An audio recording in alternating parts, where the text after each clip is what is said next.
નમસ્કાર, આપ જોઈ રહ્યા છો ગુજરાતની નંબર 1 ન્યૂઝ ચેનલ ન્યૂઝ 18 ગુજરાતીના તમામ મહત્વપૂર્ણ સમાચારની સાથે હું છું લુબના ખાન। સમાચારની શરૂઆત કરીશું મહાસંગ્રામની સાથે।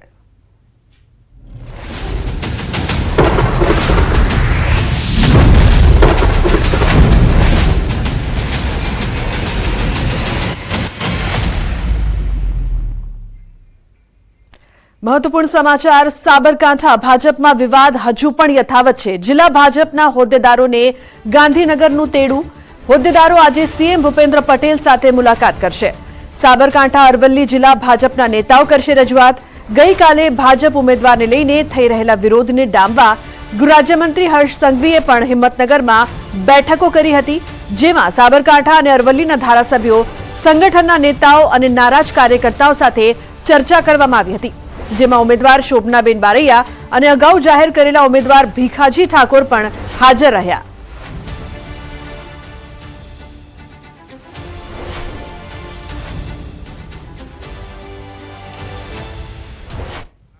તો વધુ માહિતી માટે સંવાદદાતા હાર્દિક જોડાયા છે અરવલ્લીથી। તેમની પાસેથી વધુ માહિતી લઈએ। જે વિવાદ ચાલી રહ્યો છે, હાર્દિક, શું વધુ અપડેટ્સ છે આ મામલે? ક્યાં સુધી મામલો હવે આગળ વધી રહ્યો છે?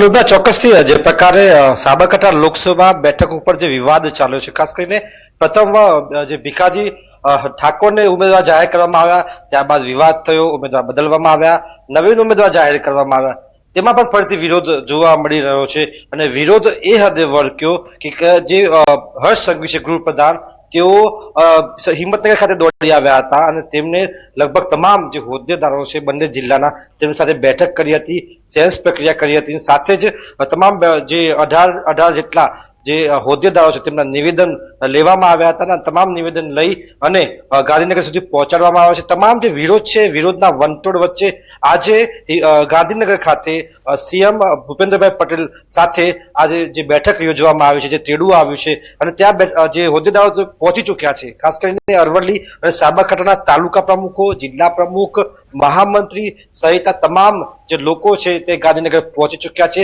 અને થોડીક ક્ષણોમાં ભૂપેન્દ્રભાઈ સાથે મુલાકાત કરશે અને મુખ્યપ્રધાન સાથે મુલાકાતમાં શું થાય છે તે જોવું રહેશે। ખાસ કરીને લોભના સ્થિતિ એ હદે છે અરવલ્લી સાબરકાંઠામાં કે જે ઉમેદવાર હાલ ઘોષિત કરવામાં આવ્યા છે શોભનાબેન બારૈયા, તેમનો એ રીતે વિરોધ કરવામાં આવ્યો તેઓ આયા તે ઉમેદવાર છે, પરંતુ જે મહેન્દ્રસિંહ બારૈયા છે તેઓ પહેલા ધારાસભ્ય રહી ચૂક્યા છે, આ તેમના પત્ની છે, એટલે ભારતીય જનતા પાર્ટીએ તમામ જે સમીકરણો છે તે જોઈ અને તેમને આ ટિકિટ આપી છે।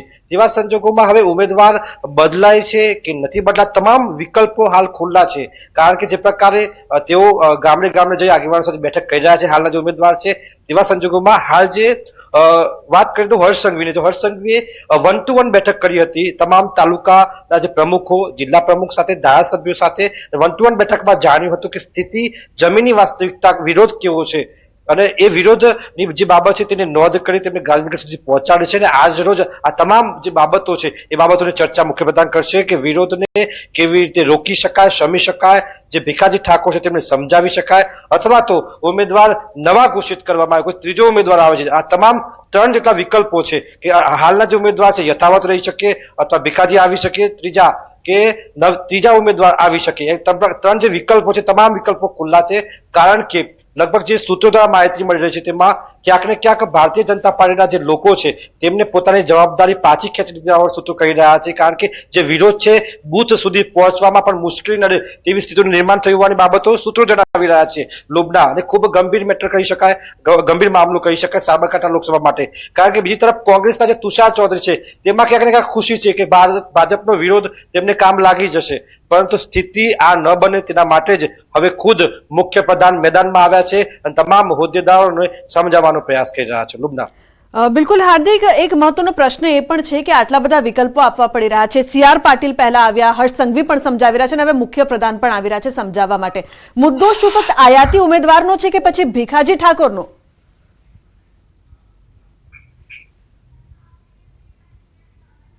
ચોક્કસથી મુદ્દો એ છે કે ભીખાજી ઠાકોરના જે સમર્થકોએ જે વિરોધ કર્યો, ખેસ ફેંકી દીધા, લાંબી રેલીઓ કાઢી, કમલમને બાનમાં લીધું, આ તમામ જે મુદ્દાઓ છે કારણ કે ભારતીય જનતા પાર્ટીનો કાર્યકર શિસ્તમાં ગણાય છે લુબના, ને આવા સંજોગોમાં ખુલીને બોલતા થયા કાર્યકરો, તે સૌથી મોટો પડકાર ભારતીય જનતા પાર્ટી માટે છે. કારણ કે જે શિસ્ત હતી તે તોડી છે. ત્યારબાદ CR પાટીલે ભીખાજી ઠાકોરને સમજાવ્યા હતા કે આ પ્રકારની શિસ્તનો જે ભંગ થાય તે ચલાવી ન શકાય, પરંતુ ત્યારબાદ છતાં પણ સમગ્ર મામલે સ્થિતિ યથાવત રહી, વિરોધ યથાવત રહ્યો અને સ્થિતિ એ હદે બગડી કે હાલ જે સ્થિતિ બની છે તેમાં હર્ષ સંઘવીને ખુદ અહીં દોડી આવવું પડ્યું છે. અને જે શોભનાબેન બારૈયા છે તેમને અરવલ્લી જિલ્લાનો પ્રવાસ કર્યો છે, અરવલ્લી જિલ્લાના મંદિરો, આગેવાનો, તમામ મંદિરોમાં દર્શન કર્યા છે, આગેવાનો સાથે બેઠક કરી છે. આ તમામ બાબતોની વચ્ચે શોભનાબેન પૂરતો પ્રયાસ કરી રહ્યા છે કે લોકો તેમની સાથે જોડાય, પરંતુ જે વિરોધનો વંટોળ છે, કારણ કે મૂળ તેમના જે પતિ છે મહેન્દ્રસિંહ બારૈયા તેઓ કોંગ્રેસમાંથી આવ્યા છે અને આ જ મુદ્દો તેમના વિરોધીઓ ઉભો કરી રહ્યા છે કે આ મુદ્દાના આધારે તેમને જે હાલ ટિકિટ મળી છે તે પરત લઈ લેવામાં આવે. આ તમામ જે મુદ્દાઓના આધારે હાલ તો વિરોધનો વંટોળ છે, કારણ કે તેમનું જે તલોદ, પ્રાંતિજ, ભિલોડા, માલપુર, મેઘરજ, આ તમામ જે વિસ્તારો છે ત્યાંના જે લોકો છે તેમાં ભારે આક્રોશની સ્થિતિ છે. અને આ તમામ સ્થિતિને ધ્યાને જોતા જે સ્થાનિક જે સરકારી જે આઈબીના જે સૂત્રો છે તમામ એવો રિપોર્ટ પહોંચાડી રહ્યા છે કે આ સ્થિતિ ક્યાંક સાબરકાંઠા બેઠકમાં, લોકસભાની બેઠકમાં ભાજપ સ્થિતિ બગડી શકે છે. જી બિલકુલ, આભાર આ સમગ્ર માહિતી બદલ. તો 3 વિકલ્પો છે. ભૂપેન્દ્ર પટેલ પણ આજે મુલાકાત કરવાના છે. હવે સમય જ પરિણામ સામે લાવશે. વાત કરીએ રૂપાલાની માફી છતાં તેમના વિરોધ યથાવતની.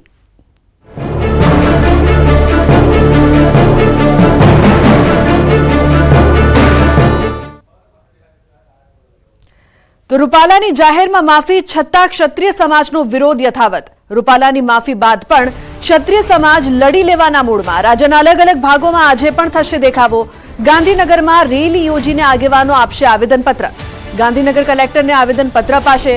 ગાંધીનગરમાં ક્ષત્રિય સમાજની મહિલા આગેવાનો પણ જોડાવાના છે. તો ખેડામાં કલેક્ટર કચેરી સામે રાજપૂત સમાજના આગેવાનો દેખાવ કરીને આવેદનપત્ર આપશે. દ્વારકામાં પણ આવેદન આપીને વિરોધ કરાશે, જ્યારે મોરબીમાં રાજપૂત કરણી સેનાના કાર્યકરો દેખાવ કરીને કલેક્ટરને આવેદનપત્ર આપશે.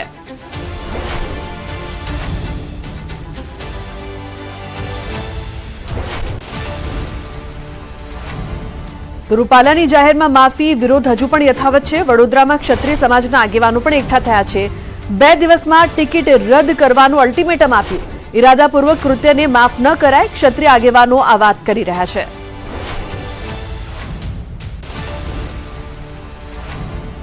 આ ફક્ત સનાતન, ફક્ત ક્ષત્રિયને જ આ લોકોએ તમાજ નથી મારી, અન્ય વર્ણ અમારી સાથે જોડાયો, કારણ કે અમે તો સર્વ વર્ણ માટે 18 વર્ણ માટે અમે માથા આપ્યા છે. અને અમે સૌ રવિવાર સુધીમાં આ રૂપાલાજીની જો ટિકિટ કાપવામાં નહીં આવે તો એમને કઈ રીતે કાપવા એ માટેની સમગ્ર ક્ષત્રિય સમાજ તૈયારી કરીને બેઠો છે. આગામી 2 દિવસમાં રૂપાલાજીની ટિકિટ કાપી નાખો અને બીજા કોઈને પણ ટિકિટ આપો, અમને કોઈ વાંધો નથી. અમારે કોઈનાથી કોઈ લેવા દેવા નથી.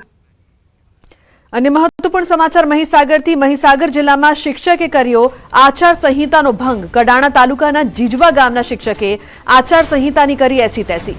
પટેલ દિનેશભાઈ જોડાયા ચૂંટણી પ્રચાર સભામાં. દાહોદ લોકસભાના ભાજપના ઉમેદવાર જશવંતસિંહ ભાભોરની કડાણાના માલવણ ગામે સભામાં જોવા મળ્યા શિક્ષક. સરકારી કર્મચારી હોવા છતાં શિક્ષકે કર્યો સરકારી નિયમોનો ભંગ. તો મહત્વનું છે કે જે પ્રકારથી શિક્ષક દ્વારા આચાર સંહિતાનો ભંગ કરવામાં આવ્યો છે તેને લઈને અનેક સવાલો પણ ઉપસ્થિત થઈ રહ્યા છે. શિક્ષક દિનેશ પટેલ ચૂંટણી પ્રચારમાં જોડાયા હતા, સભામાં તે જોવા મળ્યા. જશવંતસિંહ ભાભોરની સભામાં શિક્ષક જોવા મળતા અનેક સવાલો અહીં ઉપસ્થિત થયા છે, કારણ કે તે સરકારી કર્મી છે અને સરકારી કર્મી સરકારી નિયમોનો ભંગ ન કરી શકે, છતાં પણ આ શિક્ષક દ્વારા આચાર સંહિતાનો ભંગ. ફોનલાઈન પર સંવાદદાતા મિતેશ જોડાયા છે. મિતેશ, જે પ્રકારથી ચૂંટણી પ્રચારમાં શિક્ષક જોડાયા છે, નિયમનો ભંગ, શું અપડેટ? બિલકુલથી વાત કરવામાં આવે તો 2 દિવસ અગાઉ તલાટી આ રીતે એક પ્રચારની અંદર જોડાયા હતા. તેમને કેસ પણ ધારણ કરેલો હતો અને આજે 2 દિવસ બાદ એક શિક્ષક છે કે જે જાહેર સભાની અંદર દાહોદ 19 લોકસભા ભાજપ ઉમેદવાર જશવંતસિંહ ભાભોરની માલવણ ખાતે જે સભા યોજાઈ હતી તેમાં પટેલ દિનેશભાઈ કે જે શિક્ષક છે તે જોડાયા હતા, પોતાનો કેસ ધારણ કરી અને જે સભા હતી તેમાં જોવા મળ્યા હતા. કહી શકાય કે ક્યાંક ને ક્યાંક સરકારી કર્મચારીઓ દ્વારા પણ અત્યારે હાલ જે આચાર સંહિતાનો ભંગ છે તે અહીંયા મહીસાગર જિલ્લામાં જોવા મળી રહ્યો છે. જી બિલકુલ મિતેશ, આભાર આ સમગ્ર માહિતી બદલ. તો ચૂંટણી પહેલા મહેસાણા કોંગ્રેસમાં ભંગાણ જોવા મળી રહ્યું છે. વિસનગર તાલુકા કોંગ્રેસ પૂર્વ પ્રમુખનું રાજીનામું. પશાભાઈ પટેલે અંગત કારણોસર કોંગ્રેસના પ્રાથમિક સભ્યપદેથી રાજીનામું આપ્યું છે. છેલ્લા 35 વર્ષથી પશાભાઈ પટેલ કોંગ્રેસ સાથે જોડાયેલા હતા.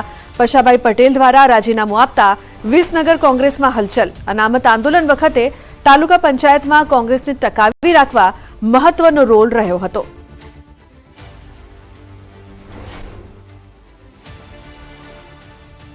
વધુ માહિતી માટે સંવાદદાતા કેતન જોડાયા છે ફોન લાઈન પર. કેતન, શું મહત્વની માહિતી પ્રાપ્ત થઈ રહી છે કોંગ્રેસ પૂર્વ પ્રમુખનું રાજીનામું? ચોક્કસથી લુગના જણાવી દઉં કે વિસનગર કોંગ્રેસમાં હાલમાં જે હલચલ વચ્ચે જોવા મળી રહી છે. વિસનગર તાલુકા કોંગ્રેસના પૂર્વ પ્રમુખ દ્વારા રાજીનામું આપવામાં આવ્યું છે. પશાભાઈ પટેલ દ્વારા અંગત કારણોસર કોંગ્રેસના પ્રાથમિક સભ્યપદથી પોતાનું રાજીનામું હોય છે તે ધર્યું છે. ઉલ્લેખનીય છે કે છેલ્લા 35 વર્ષથી પશાભાઈ પટેલ હોય છે તે કોંગ્રેસ સાથે જોડાયેલા હતા. પશાભાઈ પટેલ દ્વારા રાજીનામું આપતા હાલમાં વિસનગર કોંગ્રેસમાં હલચલ જોવા મળી રહી છે.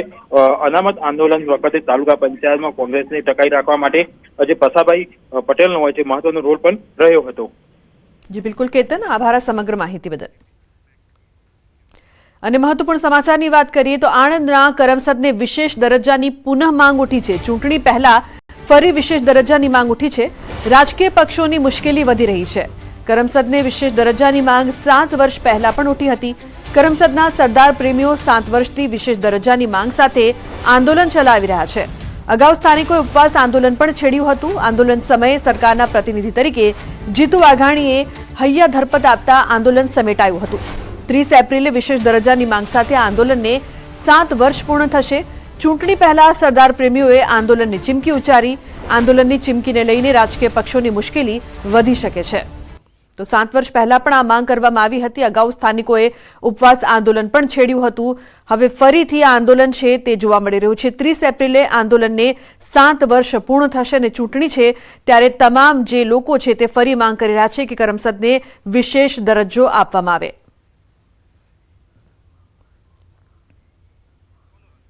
તો 30 એપ્રિલે આંદોલનને 7 વર્ષ પૂર્ણ થશે. આ પહેલા જ્યારે આંદોલન થયું હતું ત્યારે તેમને હૈયા ધરણા આપવામાં આવી હતી. અને મહત્વપૂર્ણ સમાચાર, રાજકોટ સાબરકાંઠા બાદ હવે વડોદરામાં પણ વિવાદ. વડોદરા ભાજપ ઉમેદવાર હેમાંગ જોશી સામે નારાજગી. વોર્ડ નંબર 5ના યુવા મોરચા કાર્યાલય મંત્રીનો બળાપો. સોશિયલ મીડિયામાં પ્રિતેશ શાહે બળાપો કાઢ્યો. પ્રિતેશ શાહે લખ્યું, વડોદરા નારી શક્તિનું અપમાન. ટિકિટ આપી પાછી લીધી, જેને આપી એને શું કર્યું? પાર્ટી માટે કાર્યકર્તા આખી જિંદગી ઘસાયા અને બીજા આવી તૈયાર થાળીએ બેસી જાય છે. પ્રિતેશ શાહની પોસ્ટથી રાજકીય મોરચે ગરમાવો જોવા મળી રહ્યો છે. અને મહત્વપૂર્ણ સમાચાર, વિદેશમાં વધુ એક ગુજરાતીને લૂંટના ઈરાદે હત્યા કર્યાની ઘટના સામે આવી છે. દક્ષિણ આફ્રિકામાં મૂળ ભરૂચના યુવકની હત્યા થઈ. જંબુસરના સારોદ ગામનો વતની હતો યુવક. સાહિલ અબ્દુલ અઝીઝ મુનશી નામના યુવકની હત્યા કરવામાં આવી. નોકરીથી છૂટીને પરત જઈ રહ્યો હતો તે સમયે લૂંટના ઈરાદે રોકીને તેની પર ગોળીબાર થયો હતો, જેમાં તેનું મોત થયું હતું. આ બનાવથી સારોદ ગામમાં ભારે ગમગીની ફેલાઈ છે. તો વિદેશમાં વધુ એક ગુજરાતીની લૂંટના ઈરાદે હત્યાની ઘટના સામે આવી છે. પરિવારમાં શોકનો માહોલ. દક્ષિણ આફ્રિકામાં મૂળ ભરૂચના યુવકની હત્યા કરવામાં આવી, જે નોકરીથી ઘરે પરત ફરી રહ્યો હતો તે સમયે તેની હત્યા કર્યાની ઘટના સામે આવી છે. તો જંબુસરના સારોદ ગામનો વતની હતો યુવક. અને મહત્વના સમાચાર વડોદરાથી. વડોદરાના આજવા રોડના એકતાનગર પાસે લાગીયા ગોડાઉનમાં મૂકેલા કચરાના ઢગલામાં આગ લાગતા અફરાતફરી મચી હતી. સ્થાનિકોએ ફાયર બ્રિગેડની ટીમને જાણ કરતા તુરંત સ્થળ પર ટીમ આવી પહોંચી હતી અને ભારે જહેમત બાદ આગ પર કાબુ મેળવાયો હતો. સમગ્ર મામલે કોઈ જાનહાનિના સમાચાર નહીં.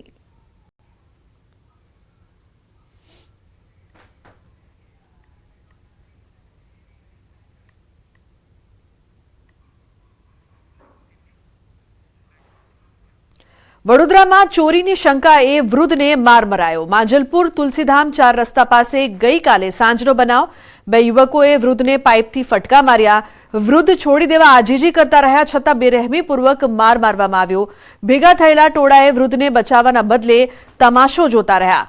ઘાયલ વૃદ્ધને માંજલપુર પોલીસ સ્થળ પર આવી પોલીસ સ્ટેશન લઈ જવામાં આવ્યું હતું. તો દ્રશ્યોમાં જોઈ શકાય છે કે કઈ રીતે વૃદ્ધને માર મારવામાં આવી રહ્યો છે. 2 યુવકોએ વૃદ્ધને પાઇપથી ફટકા માર્યા અને જોવાની વાત તો એ છે કે કોઈ પણ વ્યક્તિ તેને બચાવવા માટે નથી આવતું. લોકો તમાશો જુએ છે, પરંતુ મદદ માટે કોઈ વ્યક્તિ આગળ ન આવ્યું. ચોરીની શંકાએ વૃદ્ધને માર મારવામાં આવ્યો.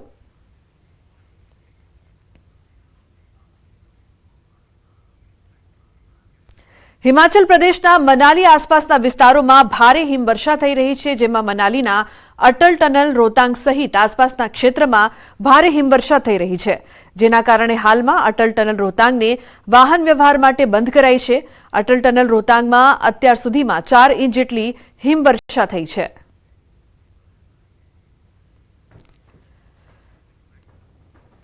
રાજકોટથી મહત્વપૂર્ણ સમાચાર. રાજકોટમાં ઉનાળો આકરા પાણીએ છે. મે મહિનાની ગરમી માર્ચમાં લોકો સહન કરી રહ્યા છે. છેલ્લા 48 કલાકમાં 44 થી વધુ લોકો ગરમીના કારણે બીમાર થયા છે. હીટવેવના કારણે લોકો બીમાર થઈ રહ્યા છે. ગરમીની સ્થિતિને જોતા વહીવટી તંત્ર દ્વારા એમ્બ્યુલન્સ પણ સજ્જ રાખવામાં આવી છે. હીટવેવથી બચવા માટે લોકો ઠંડા પીણાનો સહારો લઈ રહ્યા છે. તબીબો દ્વારા પણ બપોરના સમયે બહાર ન નીકળવા સૂચન કરાયું છે. રાજકોટ શહેરમાં ઉનાળાની આક્રમક શરૂઆત થઈ ગઈ છે. ઉનાળાની શરૂઆતથી જ જે છે લોકો બીમાર પડી રહ્યા છે. ખાસ કરીને વાત કરવામાં આવે તો લૂ લાગવાના કેસમાં સતત વધારો થઈ રહ્યો છે. છેલ્લા 48 કલાકમાં 44 જેટલા લોકો જે છે એ આક્રમક ગરમીનો ભોગ બન્યા છે. ખાસ કરીને વાત કરવામાં આવે તો જે છે અત્યારે આરોગ્ય વિભાગ દ્વારા પણ ખાસ સૂચના આપવામાં આવી છે લોકોને કે જરૂર ન હોય તો તેઓ બહાર ન નીકળે, કેમ કે કહી શકાય કે જે છે લોકો ઘણી વખત બહાર નીકળતા હોય છે અને એમના કારણે જ જે છે લૂનો ભોગ બની જતા હોય છે. અત્યારે જે રીતના વાત કરવામાં આવે તો રાજકોટ શહેરમાં પણ જે તાપમાન છે એ 40 ડિગ્રીને પાર પહોંચ્યું છે. ખાસ કરીને વાત કરવામાં આવે તો આક્રમક ગરમીના કારણે અનેક લોકો બીમાર પડતા હોય છે. ત્યારે હાલ જે રીતના વાત કરવામાં આવે તો રાજકોટ શહેર જે છે ત્યાં જે છે સતત લૂ લાગવાના બનાવો પણ વધી રહ્યા છે. ત્યારે આરોગ્ય વિભાગ દ્વારા પણ લોકોને જે છે વધુમાં વધુ ઠંડા પીણાનો ઉપયોગ કરવાની સૂચના આપવામાં આવી છે. ખાસ કરીને છાશ છે, પાણી સહિતના જે છે પીણા છે તેમનો ઉપયોગ કરવો જોઈએ, જેથી કરીને લોકો લૂથી બચી શકે. આવું આરોગ્ય વિભાગ દ્વારા પણ સૂચન કરવામાં આવ્યું છે. તો બપોરના સમયે રાજ્યભરમાં અંગ દઝાડતી ગરમી પડી રહી છે. ત્યારે અબોલ પ્રાણીઓને ગરમીથી રાહત મળે તે માટે સુરતના સરથાણામાં આવેલા પ્રાણી સંગ્રહાલયમાં પશુ પક્ષીઓ માટે ખાસ વ્યવસ્થા કરાઈ છે. ઝૂના દરેક પાંજરામાં ખાસ ફુવારા મૂકવામાં આવ્યા છે. વાઘ, દીપડા, સિંહ સહિત અન્ય પ્રાણીઓના પાંજરામાં કુંડ બનાવાયા છે, જેનાથી પ્રાણીઓ ઠંડક મેળવી શકે. પ્રાણીઓને ડિહાઇડ્રેશન ન થાય તે માટે દવાની પણ વ્યવસ્થા કરાઈ છે. સાથે સાથે પાણીમાં પણ ઠંડક આપી શકે તેવી દવા નાખવામાં આવે છે. ઝૂમાં આ પ્રકારે પ્રાણીઓ અને પક્ષીઓનું ધ્યાન રાખવામાં આવ્યું છે. આ માટે મેઇન જે વાઘ, સિંહ, દીપડા અને રીંછના જે પાંદડા છે એમાં પરમેનન્ટ આપણે ફુવારાની વ્યવસ્થા કરેલી છે. જેમાં ખાલી મોટરને ટાંકીને કનેક્શન સાથે કરી બપોરે 12 થી 5 ચાલુ કરવામાં આવે છે. એ સિવાય જે પક્ષીના કેસ છે એમાં પણ ફોગરની વ્યવસ્થા કરેલી છે. તો બ્રેક પહેલા નજર કરીશું ટોપ 3 ન્યૂઝ પર. એક તરફી ગરમીનો મારો, બીજી તરફ રોગચાળાનો કહેર. કાળઝાળ ગરમી વચ્ચે વધ્યા સ્વાઇન ફ્લૂના કેસ, તો કોરોનાએ પણ ઉચક્યું માથું. સાબરકાંઠા અને અરવલ્લીના ટોચના નેતાઓને ગાંધીનગરથી તેડું. સીએમ સમક્ષ ટોચના નેતાઓ કરશે રજૂઆત. પરસોત્તમ રૂપાલાએ માંગી ક્ષત્રિય સમાજની માફી, તો ગધેડ આશ્રમમાં મહંત લાલબાપુના ચરણોમાં ઝુકાવ્યું શીશ. છતાં રૂપાલા સામે વિરોધ યથાવત.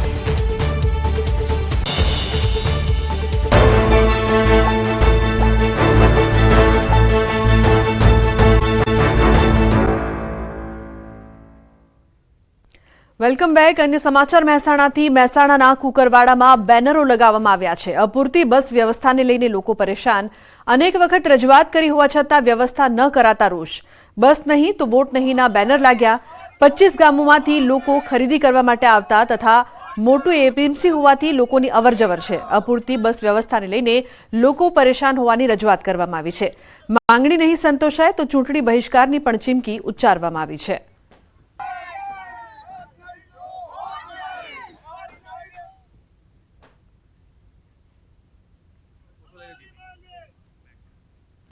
અન્ય સમાચાર સુરેન્દ્રનગરથી. સુરેન્દ્રનગર જૂના જંકશન નજીક પાલિકાએ બનાવેલા ઓવરબ્રિજનો ભાગ બેસી ગયો. 44 કરોડના ખર્ચે 2019માં બનાવાયેલ બ્રિજનો ભાગ 3 ફૂટ જેટલો બેસી જતા લોકોને ભારે હાલાકી થઈ રહી છે. હજુ સુધી 4 થી 5 વખત આ બ્રિજનું સમારકામ કરવામાં આવ્યું હોવા છતાં વારંવાર બ્રિજમાં થઈ રહેલા નુકસાનને લઈને લોકો રોષે ભરાયા. નબળી ગુણવત્તાની કામગીરી કરાતા લોકો પણ રોષે ભરાયા છે. ફરી એક વખત બ્રિજનો ભાગ બેસી જતા પાલિકા તરફથી સમારકામની કામગીરી હાથ ધરાઈ છે.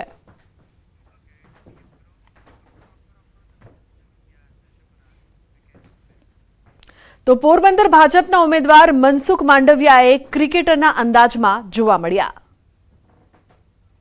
લોકસભા ચૂંટણીના પડઘમ વાગી ચૂક્યા છે. નેતાઓ પોતપોતાના વિસ્તારમાં પ્રચારમાં લાગી ગયા છે. ત્યારે પોરબંદર બેઠકથી ભાજપના ઉમેદવાર મનસુખ માંડવિયાનો અનોખો અંદાજ જોવા મળ્યો. મોર્નિંગ વોક માટે નીકળેલા કેન્દ્રીય મંત્રી મનસુખ માંડવિયાએ બીચ પર ક્રિકેટ રમી રહેલા યુવાનોને સરપ્રાઇઝ આપી. માંડવિયાએ તેમની સાથે પોતે પણ ક્રિકેટનો આનંદ લીધો. માંડવિયાએ બીચ પર યુવાનો સાથે ક્રિકેટ રમી ચોક્કા છગ્ગા લગાવ્યા. બેટિંગ, બોલિંગ અને ફિલ્ડિંગ ત્રણેયની મજા લીધી. યુવાનોનું કહેવું કે આગામી સાંસદ ખેલ મહોત્સવ માટે તેમને અડધી ટીમ અહીં જ મળી ગઈ છે. મનસુખ માંડવિયાને અચાનક આ રીતે પોતાની સાથે ક્રિકેટ રમતા જોઈ યુવાનો પણ અચંબિત થઈ ગયા. જોકે મનસુખ માંડવિયાનો ખેલદિલીનો અંદાજ યુવાનોને ઘણો પસંદ પામ્યો.